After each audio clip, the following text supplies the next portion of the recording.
Hello guys, welcome to my YouTube channel. നമുക്ക് നമ്മുടെ special മീൻ കറി ഉണ്ടാക്കാം. നമ്മളെ മീൻ ഉപ്പും മുളകുപൊടി മിക്സാക്കി വെച്ച മീൻ നമ്മൾ ഉള്ളി, വെളുത്തുള്ളി, പച്ചമുളക്, ഇഞ്ചി എല്ലാം ഇവിടെ എടുത്ത് വെച്ചിട്ടുണ്ട്. പിന്നെ പുളിവെള്ളം. എന്നിട്ട് ചട്ടി എടുത്ത് അടുപ്പിൽ വെച്ചിട്ട് നമ്മൾ ലോ ഫ്ലെയിമിൽ വെച്ചിട്ട് ചട്ടി ഒന്ന് ചൂടാകണം.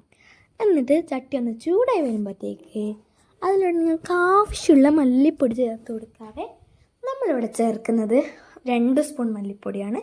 എന്നിട്ട് അതിലോട്ട് ആവശ്യമുള്ള നമ്മുടെ മുളക് പൊടിയും കൂടി ചേർക്കും. നമ്മളിവിടെ 2 സ്പൂണാണ് മുളക് പൊടിയും ചേർക്കുന്നത്.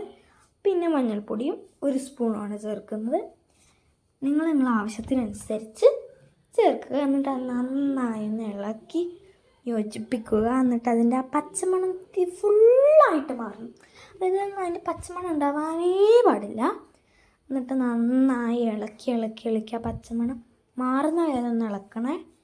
എന്നിട്ട് ആ ഇളക്കിയിട്ട് ഇതുപോലത്തെ ഒരു പരിവായി മാറുന്ന സമയത്ത് നമുക്കുണ്ടല്ലോ അത് ഫ്ലെയിം ഓഫ് ആക്കിയിട്ട് മാറ്റി വെക്കാവേ. എന്നിട്ട് നമ്മൾ നേരത്തെ എടുത്ത് വെച്ച ഉള്ളി, ഇഞ്ചി, വെളുത്തുള്ളി, പച്ചമുളക് എല്ലാം അരിഞ്ഞെടുത്തിട്ടുണ്ടേ. നമ്മളെല്ലാം അരിഞ്ഞെടുത്തു. ഇനി ഒരു ചട്ടി എടുത്ത് അടുപ്പത്ത് വെച്ചിട്ട് ലോ ഫ്ലെയിമിൽ ഒന്ന് ചട്ടി ചൂടായി വരുമ്പോഴത്തേക്ക് അതിലോട്ട് കുറച്ച് വെളിച്ചെണ്ണ ഒഴിച്ചു കൊടുക്കാവേ. കുറച്ച് വെളിച്ചെണ്ണ, ആവശ്യത്തിന് വെളിച്ചെണ്ണ ഒഴിച്ചു കൊടുക്കാം. എന്നിട്ട് ആ വെളിച്ചെണ്ണ ഒന്ന് ആവാൻ വേണ്ടി വെയിറ്റ് ചെയ്യണേ. നേരത്തെ നമ്മൾ ചൂടാക്കി പച്ചമണം മാറ്റി വെച്ച ആ പൊടിയ സൈഡിലുണ്ട്. എന്നിട്ട് നമ്മൾ ആ വെളിച്ചെണ്ണ ചൂടായി വരുമ്പോഴത്തേക്ക് അതിലോട്ട് കുറച്ച് ഉലുവ ഇട്ട് കൊടുക്കാം. എന്നിട്ട് ഉലുവ ഒന്ന് ജസ്റ്റായിട്ട് പൊട്ടി വരുമ്പോൾ നമ്മൾ നേരത്തെ അരിഞ്ഞ് വെച്ച ഉള്ളി, വെളുത്തുള്ളി, ഇഞ്ചി, പച്ചമുളകൊക്കെ അതിലോട്ട് ഇട്ട് കൊടുക്കുക. നന്നായി ഇളക്കി കൊടുക്കുക. എന്നിട്ടൊരു ബ്രൗൺ ഷെയ്ഡ് വരുന്ന ഇളക്കി കൊടുക്കണേ. നന്നായിട്ട് ഇളക്കി കൊടുത്തുകൊണ്ടേയിരിക്കുക. എന്നിട്ട് അതിലോട്ട് ഒരു ലൈറ്റ് ബ്രൗൺ ആകുമ്പോൾ 2 സ്പൂൺ ഉപ്പ് നിങ്ങളുടെ ആവശ്യത്തിന് നിങ്ങൾ ചേർക്കാവേ. 2 സ്പൂൺ കല്ലുപ്പാണ് ചേർത്ത് കൊടുത്തിട്ടുള്ളത്. നിങ്ങൾക്ക് പൊടി ഉപ്പാണെങ്കിലും ചേർക്കാം. എന്നിട്ട് നന്നായിട്ട് ഇളക്കി കൊടുക്കുക. അത് നന്നായിട്ട് ബ്രൗൺ കളറായി അത് വരെ നമ്മൾ ഇളക്കി കൊടുക്കണേ.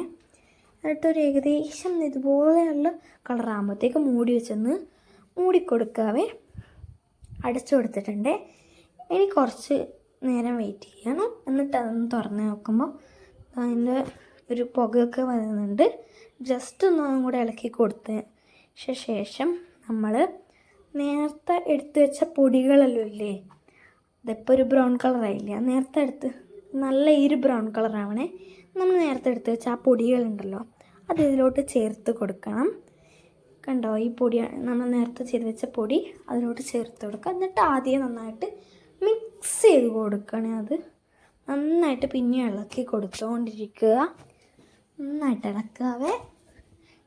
എന്നിട്ട് നല്ല ഇളക്കി പരിവാവുന്നത് വരെ ആകുമ്പോഴത്തേക്ക് നമ്മൾ നേരത്തെ വെച്ച പുളിവെള്ളം അതിലോട്ട് ഒഴിച്ചു കൊടുക്കാം.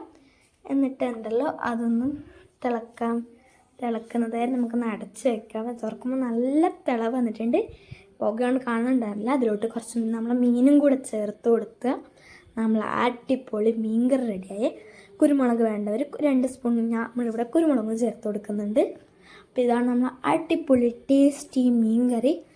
ഇഷ്ടമായ പറയണേ, എല്ലാവരും ഒന്ന് ട്രൈ ചെയ്ത് കൊടുക്കണം. അടിപൊളി ടേസ്റ്റാണ്. അപ്പോൾ ഇത്രയേ ഉള്ളൂ. ബൈ.